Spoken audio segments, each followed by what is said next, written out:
大家好，我是夏妈。今天晚上加个班，周一我们不是做了酱油肉吗？好多人都在等着看看状态。我今天其实是大概6点多钟已经给它收回来了，看一下，就软硬程度刚刚好。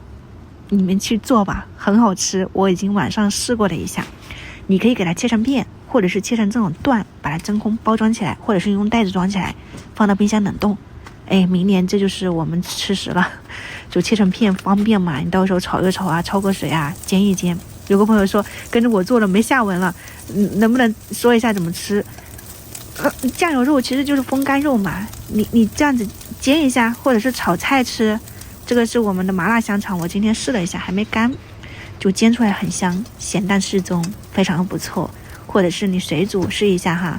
这个水煮的话呢，我觉得就适合咸一点点的，我们这个味道刚好，水煮就没有那么好吃，还可以上锅蒸或者是微波炉叮一下，可好吃了。拜拜拜拜拜拜。